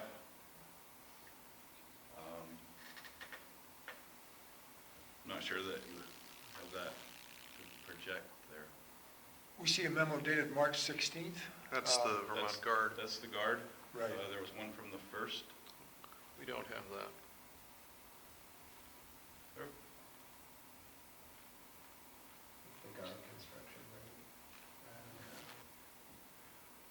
May not have made it in there. Okay. Well, regardless, what we did for the numbers for the March 21st memo was the hourly volumes that we put on there were the absolute peak times for construction. So it wasn't just an average across the whole 21 weeks. It was, we're going to show you the peak volumes, the PM peak volumes for the worst condition that we know of for the amount of material that we moved in that peak hour. So that's a little bit of background in the thought process for the taxiway G. the hourly volumes that we showed. So if you take those numbers and you multiply them out, you're gonna see a higher cubic yardage. But we're showing you the worst case for a short period of time. That was for G, That was right? for G. Yeah. And that's what all these, sorry, Yeah. these plans that show the turns and the additional Yeah, number the of one- trips, but that's just G. That's just G. So, and G is about 6,000 trips. Right. But it's And, varied over time. and the 60,000 more cubic yards coming from the guard is going to, at some This- point, double that. Well, the 60,000 that we have here, we've shown as John said, it's a longer construction period. So those are spread out. Theoretically, it'd be spread out more because it's a longer period. We don't know when they're gonna, we don't know their schedule. So we don't know how they're going to remove that material. The best we could do is say, okay, we could take 25% of the material. We know what the construction period is, and we just have to take an average. We don't know their schedule. We don't know how they're operating. But there's no way for them to run their material down the, I don't know, what side is that? The northern side of the northeastern side of the airport, down their side of the world? Take it from their side to theirs, I mean, Internal. internally, yeah, there's no way for them to do that. Well, yeah, there's some history here. So when we came in the first time, I think we proposed that a lot of the materials, this is where the original large number came from, that the majority of that, 75% of everything that was coming off would go to the quarry, but 75% would go across the airport. And what happened was that there was a meeting, a two-day-long meeting with the guard, the FAA people, the airport, and a lot of other contractors and a lot of others. There were close to 40 people that attended that two-day meeting, air traffic control, analyzing the impacts from a safety standpoint of crossing those trucks on the end of the runway. And the outcome after 2 days was that there was an unreasonable risk to public safety, to air traffic, to air safety to do that. So they nixed it. They said, we can't allow that truck traffic to go across the end of the runway.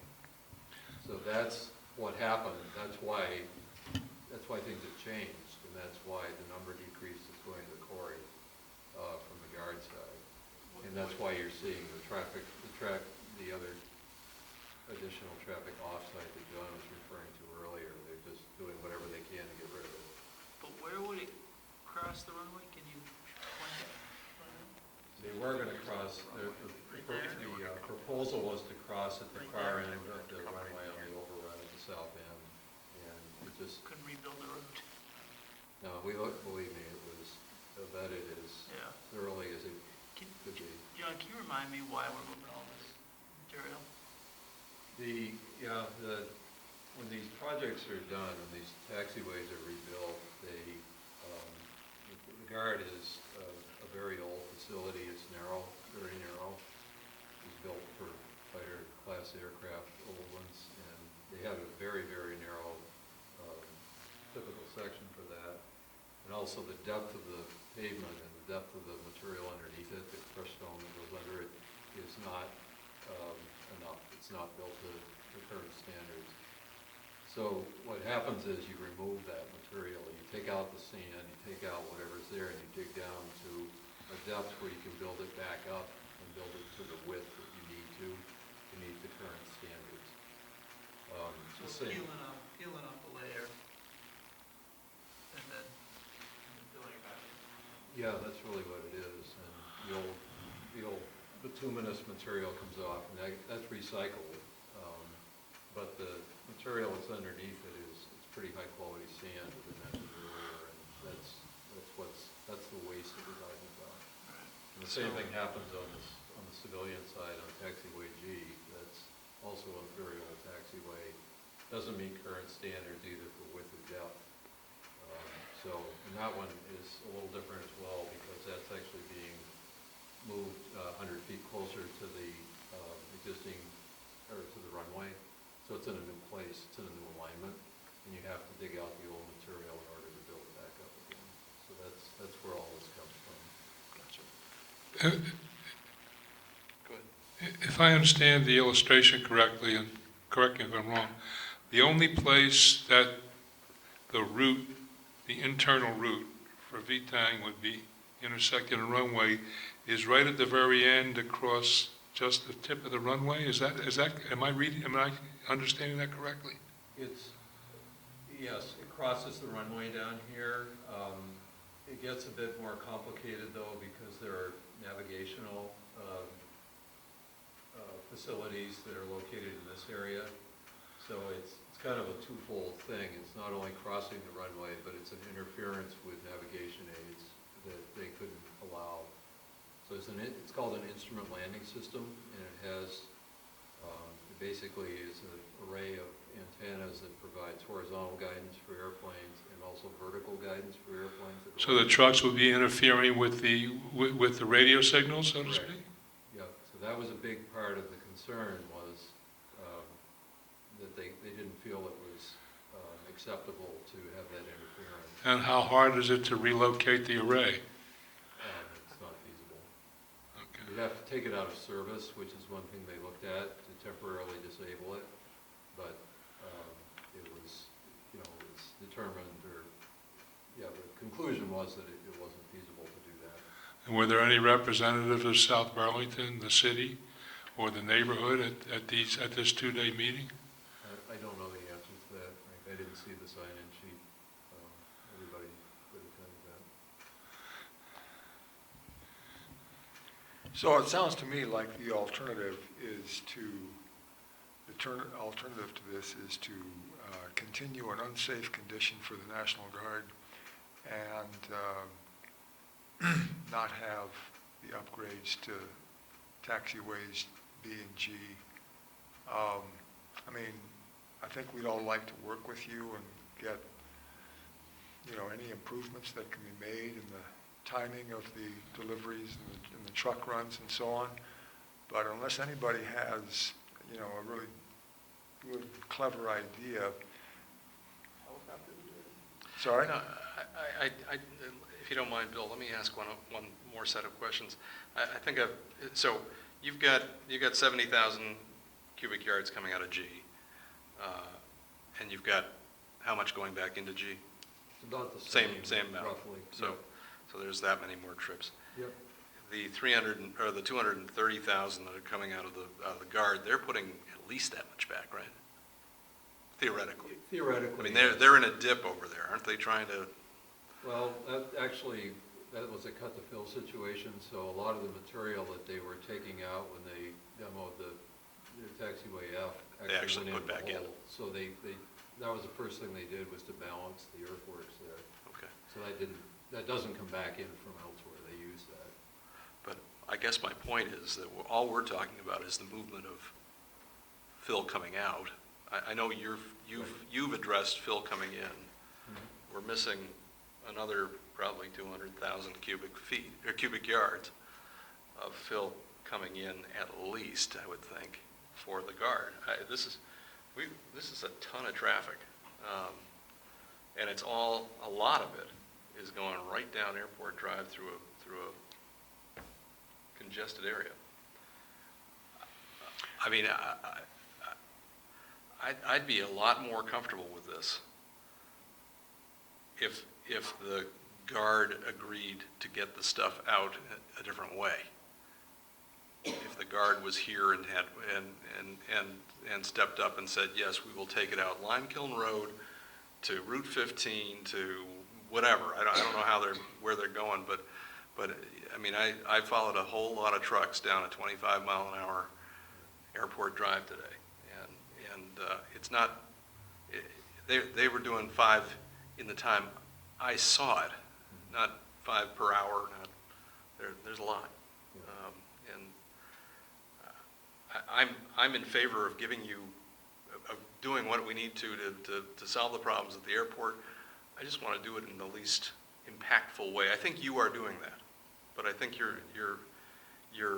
what you're asking for is 328,000 cubic yards to go into go in there, and a big piece of that is guard-related stuff. And so you're coming to us asking for approval for something that you can't even control how the traffic works as it's related to half of it. Right? I'm not sure I would agree with that entirely. I mean, we know their schedule, and we know their, generally what their. But you haven't given it to us. Well, we have their time frame, and we know what they're telling us they're going to take from their site to the quarry. So, in that regard, we may not have the finite plan that Thad was describing that we have for taxiway G, but we know generally over a 9-month period, let's say, what they're planning to do. Well, it'd obviously be more expensive, but they could come out Lime Kiln Road, they could turn left on 15, get on the highway, come down to Williston Road. Not that I'm trying to add traffic to Williston Road, but they'd be in all commercial zones doing this. Come up Williston Road and come in the back way to the quarry. They could do that. It would take more time and energy, but it would be much less impactful on that residential zone. My problem is not you.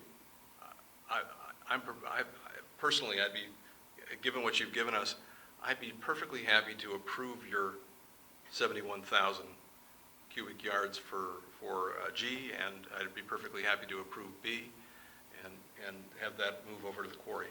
That's my take. We don't get any input on what the guard is doing, and that's a lot more traffic, and so that's where I'm having a problem. I have a question for Ray, because I'm not sure whether we have a technical problem or not. Suppose the board wanted to limit this approval to 125,000 cubic yards. Can it do that on this application? In other words, is it thumbs up, thumbs down, or can we modify the amount that we approve? I think to modify, you probably would need some more information about the traffic to make a finding that there is an issue with the traffic, to create that. I mean, the pile of dirt itself is not an issue. I think we have the authority, if we think it's true, to say the traffic impact is deemed unacceptable. Right, yes, if it's Period. based on I traffic. don't think we need yes. to go through all this A, B, C, D business, And then, but my only question is, can we, assuming we have made the appropriate traffic finding, can we reduce what we're authorizing without them amending their application? Can you reduce the amount of fill Yes, based on traffic? yes. I don't know the answer to that.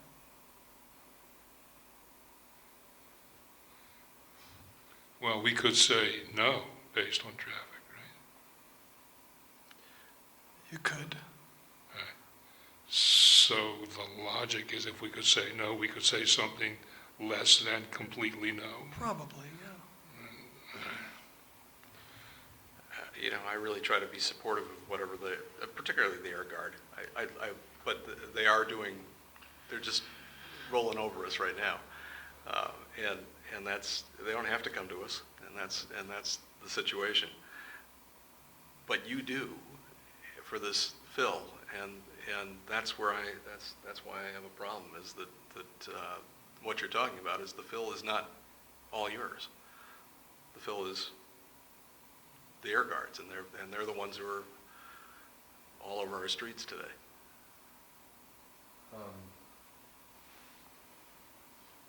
Yeah, there is a side to this that I think it probably warrants talking about a bit. That material, the airport would very much like to have that material in the quarry.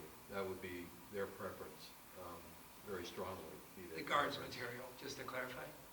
The guard material? Well, it's the guard's material, but, the part of the perspective here is that it's the Burlington Airport, and the Guard has a lease on Burlington Airport property. They happen to be the federal government, and it happens to be a very long-term lease. But the reality of it is that that land belongs to the Burlington Airport, the city of Burlington. And there's a very strong feeling, that any material that comes off of that project has value, and that the airport should benefit from that. It shouldn't go somewhere else. It should be theirs. What is the value? I haven't estimated it, but if you put Take a guess. $10 a cubic yard if you're buying sand, So how much is it worth to make sure that South Burlington's taken care of? I'm I'm just saying. I'm not here to, yeah, I don't know, John. I mean, that's a good question. There's an impact here. Yeah, I hear you. If we were able to, if there was $100,000 going back into either the streets or community improvements or whatever, because there's going to be this traffic that rolls through for a year and a half or 5 years. You said it's going to take a long time. I don't know how long it's going to take. So, if there was some kind of community improvement that was there, then it's not. Yes, Burlington's getting some benefit. The Air Guard is getting some benefit. South Burlington is not getting benefit from having you transit those streets. Yeah, unless you argue that improving the Burlington Airport is improving the community. But Sure, it improves the entire region, right? And does South Burlington get an economic benefit from that? Sure. And we avoid an extremely negative impact from an accident. God forbid that a failure to improve these facilities would cause an accident. So the extremely positive aspect of this is avoidance of. You're talking about an airline or airport accident. Exactly. But we also were talking about 27,000 trips, only taking the stuff out, another 27,000 trips. If somebody has a better way to do this, helicopters, let's get some helicopters. Bill, I'm just saying, this is a potential for accidents in a small residential zone. Yep. 25-mile-an-hour residential zone. Well, I did have a suggestion, which is take it out Lime Kiln Road, turn left, go down the highway, come in on Williston. It's a possibility. And for the city's proprietary concern, what did you say, $10 a foot? $10 a cubic Square foot? yard. A square yard? Cubic yard. All right, so tell the Guard, for each square yard you remove, $10. Well, 50 cents would go an awful long way. I'm not trying to be flippant about it or greedy. I'm saying that if you're going to if they had to take it all the way around, they're going to pay some money to transport that further, rather than coming right through this community. I think there should be some kind of understanding that this is a dramatic impact. Something like 50,000 trips is a dramatic impact on a small neighborhood that has already been very badly impacted already. A neighborhood whose voice was apparently, no one can say was represented at this very intensive two-day meeting. Well, that's understandable. This is national. It's security-related stuff, but I think we're the voice at this point. Exactly. That's what I'm saying. Well, that's what I'm agreeing with. Right? We're agreeing.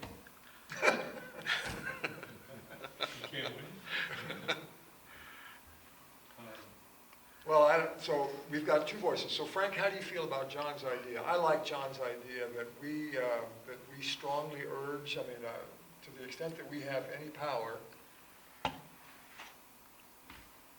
that we strongly urge that you go the other way, stay off Airport Drive.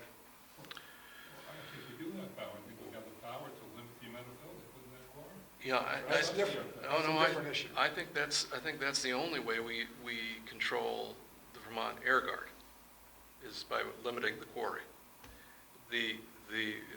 These guys have got a perfectly decent, in my opinion, traffic plan. They're coming out of a construction gate, they're coming only right in front of the airport, and then they're going in another construction gate. Right. Very limited, is that right? Well, I need to point something out. Incoming fill goes a different way, but. Well, part of what came out of this safety meeting was the idea of cutting back onto the airport with all the construction vehicles and going across the civilian end.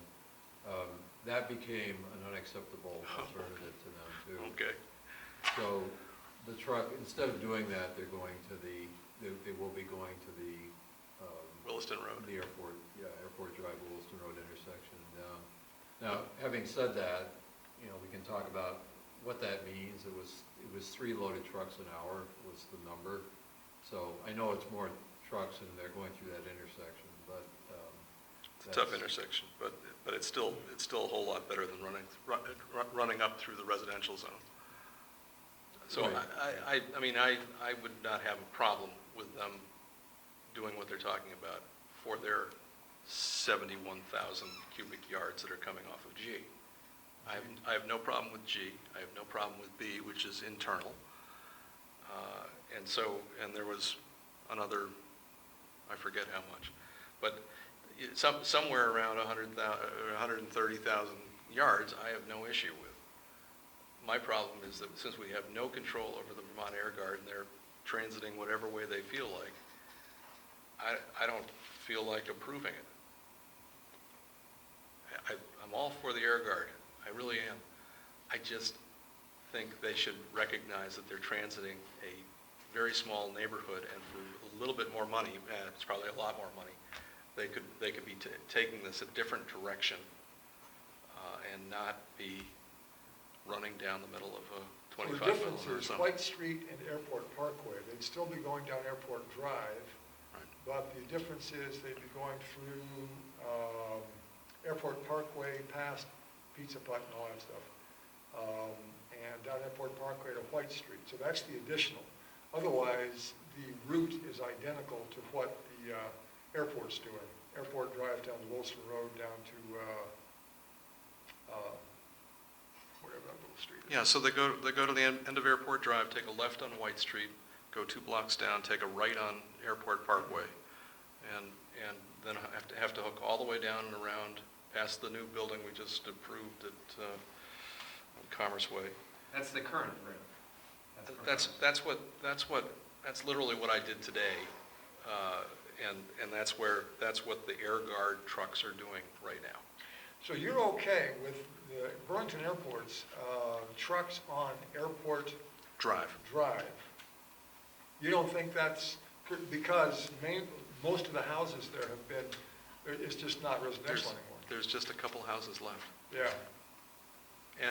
And they're limiting their traffic. And limited traffic, right.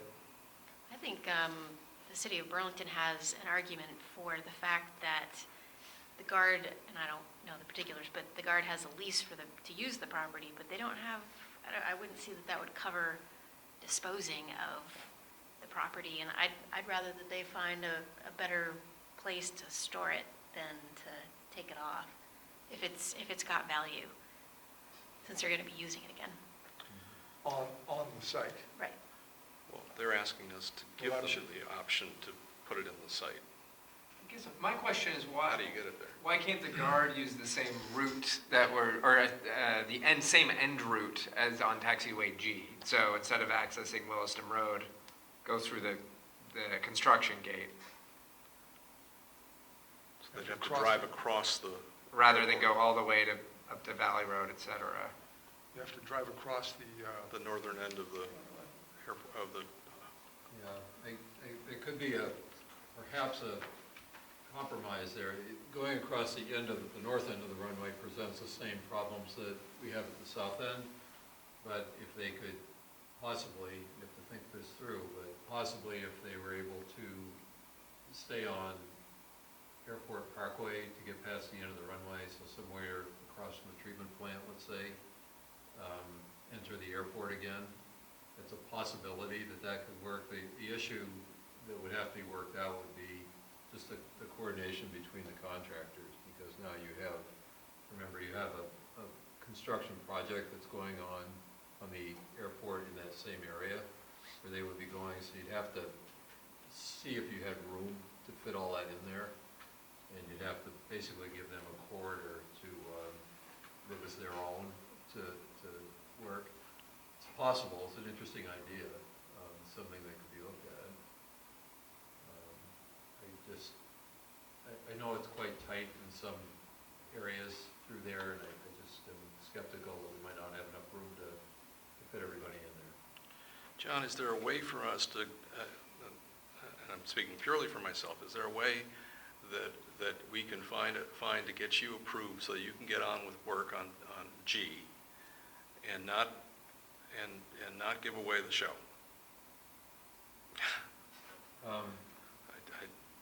And I don't mean financially. I mean I'm really determined to not damage that community more than we already have. Yeah. I think if you're, it's good to talk through this because I'm seeing that your main concern is really the neighborhoods and not so much. That's mine, yeah. So I think that, putting a stipulation in here that says that they need to find an alternative way to get there, that's certainly something that we could take back and, if you made it a condition, I think they probably would be able to live with it. They would have to live with it. So if we approved your $328,000, but the traffic couldn't go down Airport Parkway or White Street, you'd be willing to look at a condition like that? I'm not sure I can speak for everybody who's involved here. I think that it's a big question. Because that would do it for me. I want to interject something. Yeah, it might do it for me for $170,000, but they don't even have a plan for the differential between 328 and 170. I don't really, I mean, they've got a plan for for what the thing should look like when it's done. I think it's positive, frankly, to have the material on site. Having a borrow pit, a place where they can store and release materials as the airport needs it, preferably on the site, is far better than bringing it from Whitcomb or wherever and transiting it in. So there's a lot of positives to keeping it there. I don't disagree with that for a second. Well, I'm actually getting something new, which is that Airport Drive is not a concern particularly because there's so few houses. Is that the point? Well, Airport Drive has, I don't know, 4 houses on it. Yeah.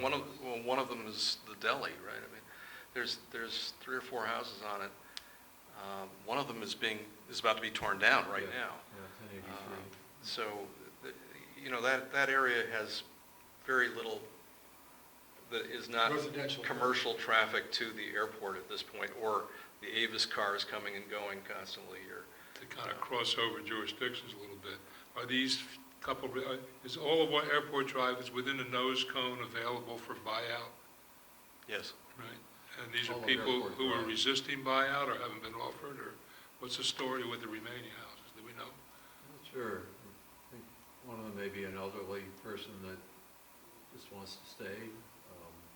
I'm not sure. I believe that's the case with one of them anyway. I just think, I'm not saying that those people are of no value. I'm saying that when you get over to Airport Parkway, you're not dealing with 1 house or 3 houses. You're dealing with... No, I get it.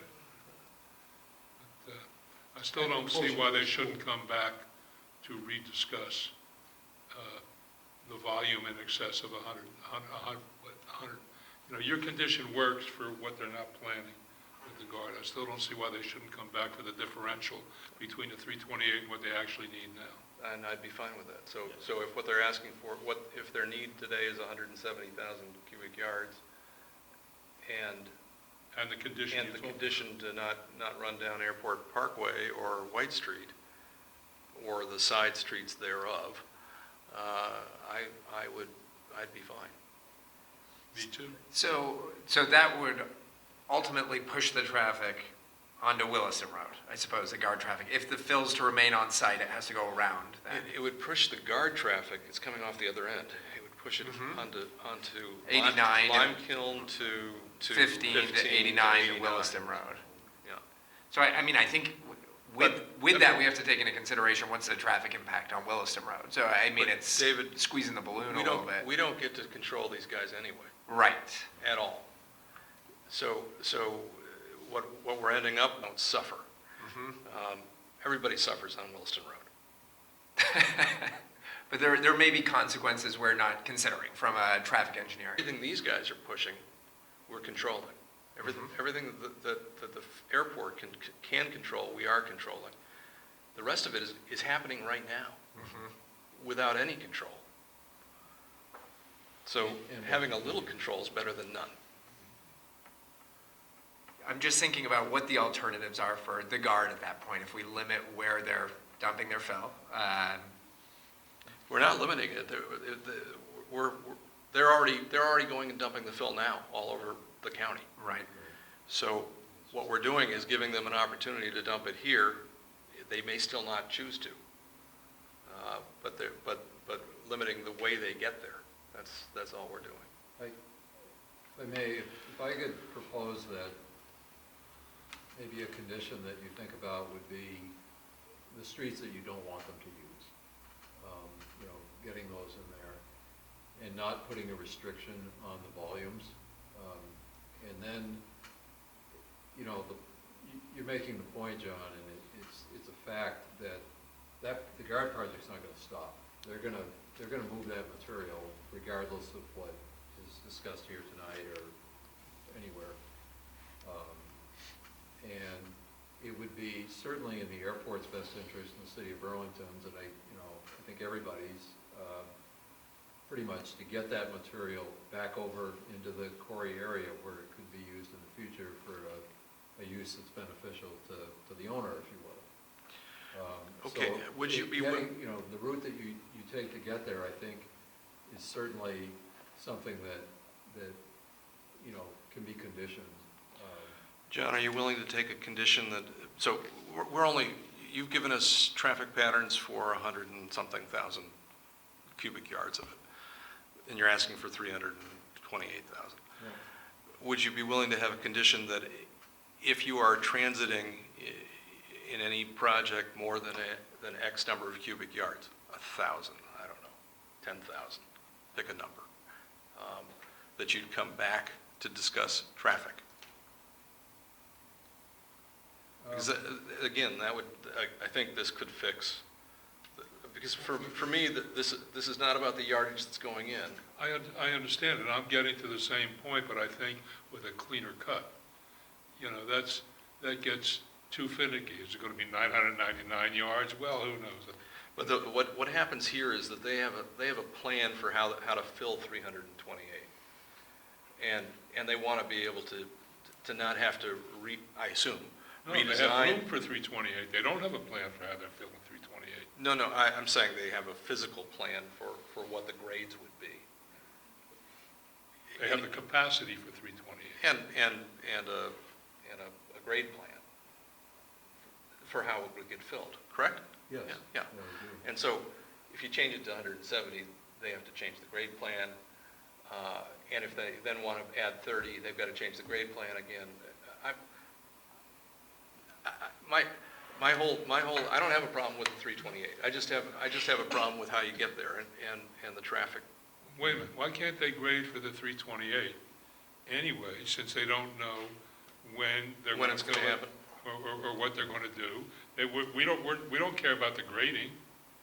What we No, we care don't. about is ultimately the traffic. Yeah, this may be helpful, that this is, what we're talking about tonight is kind of an anomaly on airport projects, and what happens normally is that they are able to get to the quarry on site. They're able to, to stay on site and not even go on public streets for the most part. That doesn't apply to bringing material in, but it does to bringing the waste material. So it would be, historically that quarry area has been used not for fill, but for staging. So in other words, they can't, when they're doing a construction project on the airport, they can't have big piles of material because of the height restriction. Yeah. So they have to move it away And what they've done in the past is they've just used that quarry as a place to take material, store it temporarily, and then they bring it back when they're, some of it back when they're done, some of it may stay there. So it's a construction staging area. And to put if the airport had approval to grade up to a certain level, they may never get to that level. It may, maybe 10 years from now, and it still isn't up to that level. But if it isn't capped, if it's not restricted, then it allows them to go back and forth and continue what they need to do and what they want to do on a regular basis. Well, how about if the condition was that, up to 328, but if you're going to ever move more than 170 over public streets, then you can't do that without coming back with an amended application. I think something like that's fair. Works for me. Yeah.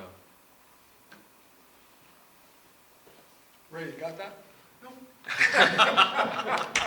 That was coherent? Yes? No. So I think the proposal is that they not transit Airport Parkway or White Street, or the cross streets to Airport Parkway or White Street in their public traffic. And if they can move up to 170,000 cubic yards, does that number work for you guys? Does the 170 work for you? I don't know I didn't do your math well enough to know whether 170,000 yards is the. Well, you had 71 plus... 60 plus 20, 27 or something. Yeah, 71 plus 27 plus 60. It's 158. 158, so 160, 170. I really would like to see it remain at 328 if we could. Yes, well, we're going to give you the 328, Okay. but you're not going to get to transit the public roads with more than, your first 170 allows you to transit public roads. If you want to extend beyond if you're going to have to hit public streets with anything more than the 170, you are going to have to come back and see us. Or see, I don't know, I don't mind it to be administrative. See Ray. No, I would say come back to the board. Okay, come back to the board. So what is that, I guess, think that through a bit. So what if there's a small project that has, pick a number, 1,000 yards of material that needs to come over public roads to go to the quarry? Is that going to require an amendment to the site plan? Yes, if you're going over 170. So this refers only to this project. Other projects are outside this completely and have their own,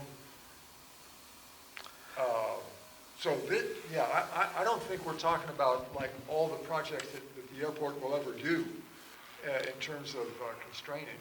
We're just talking about taxiway G, taxiway B, and the National Guard.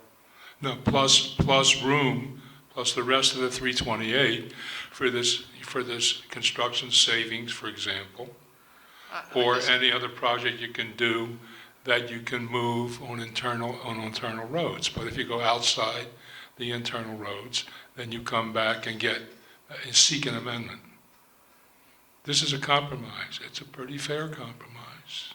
Yeah, the only thing that concerns me about that is that they might have some very small projects, relatively speaking, where... Yeah, well, I mean, Frank, 1,000 yards is 83 trips, and they won't make them fast because they'll just have a couple of trucks. To me, if you were willing to take the number of 1,000 yards as a non-issue, I see that as unimportant. So you take a 10,000-yard project and you break it up into 10,000-yard project. A nice, clean, bright line works a whole lot better, John, if we're serious about regulating it. Okay. I mean, I just know we do a lot of little. Personally, I do a lot of little projects where if you were. Well, this is the airport. They're not proposing 1,000 yards or anything. They're proposing 71,000 here, 50,000 here. They can come back. It's not that much of a burden. Well, having been on the other side of this, I think coming here is a huge burden. I'm not trying to argue too far off the beaten path here. We're talking about jobs here that are 71,000. So if they wanted to move 1,000 yards, 80 trips, you know, Then we would, then they'd probably be accommodated here pretty easily. That's my point. can we What if they make it so that if it's 1,000, I don't know whether we're allowed to do this, if it's 1,000 yards or less, Ray can administratively approve? I wouldn't. I want to see really what the true scope of the project is. I guess I've been dealing with developers a long time, John. I know. They're very inventive. But At Frank, what point it does it doesn't, get triggered currently? 20 cubic yards, more than 20 cubic yards. so it's a very small standard today. Yeah. Keep in mind that 20 cubic yards on your house is actually a fair amount of dirt to be moving. And therefore, 1,000 cubic yards is a fair amount of dirt. Not in comparison Well to what said. these guys did with it.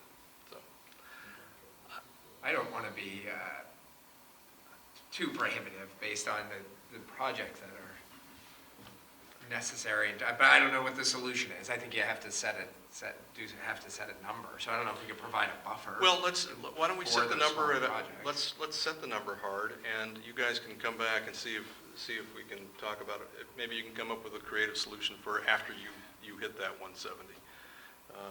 We don't have it today, so, but what I'd like to do is find a way to get to agreement so that you can get on with work. I do not want this job held up because we're sitting here trying to figure out what's going to happen 10 years from now or 5 years from now. I just, again, I want to, I don't want it to be so restrictive that if they have a small project, we'll call it, that they can't go ahead and do that without coming in for an amendment of the site plan. Well, I'm going to suggest, and I know it's an expense and an effort on your part, but I don't think we have the creative solution today.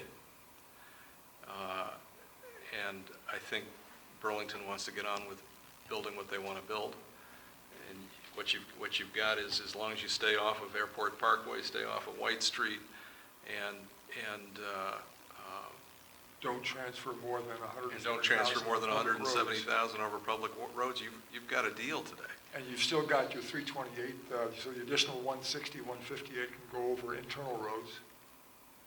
So you're essentially getting almost everything, except you can't transit more than 170 over our roads until we come up with some other solution. I don't know what the accounting is for dirt, but I'm assuming that you keep track of it somehow, so if you tend to get closer, then... Pull more out. I think at a certain point, with all the reluctance I can possibly muster, we kind of have to trust them on the count. We not only need to trust them, this is public safety. Yeah. We need, in my opinion, we need to do everything we can to make sure this happens. But there's two sides to the public safety. And there's, one is the airport and one is the roads that they're transiting to get there. Okay, so we got that? Yeah, I think we're going to add some conditions that prohibit the use of Airport Parkway or White Street for the transportation of up to 170,000, a maximum of 170,000 cubic yards Or any cross streets thereof. across streets. Because they could come down, I don't know, we could find some cute way to do it. Not that you would, John. But the quarry could accept 328,000 as long as the difference between 170 and 328 does not use any public roads. Yes. Exactly. That's a simple way to say it, because by implication, you got to come back to it. Right.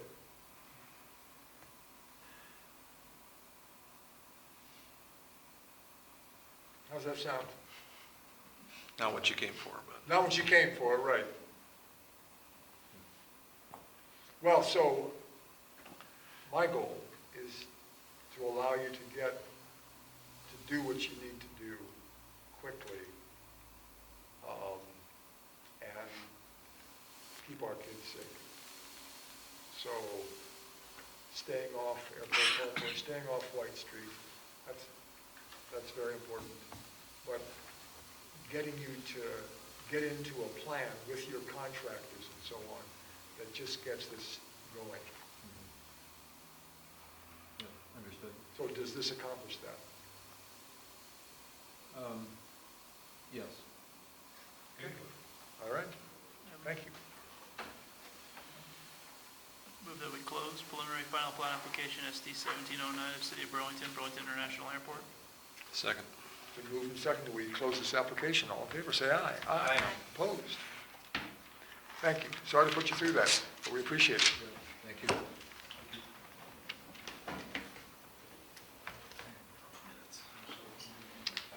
I'm hungry too, yes. All right, we have minutes from April 18th. Everyone has had a chance to review them. I'll entertain a motion to approve, but unless there's any issues. Were the minutes published? Yes, Yeah. they were in the package. They were in the They were, package there, yeah. I missed it. Yeah, there's quite a few about you. Yes. I give up, you know. Thank you. You know, I just have to live with the fake news. Move that we approve the minutes from February 7th, April 18th, April 18th. of April 18th. Second? It's been moved and seconded, to approve the minutes from April 18th. All in favor, say aye. Aye. Opposed? Thank you very much. And the meeting is closed at 9:10. Thanks very much, all.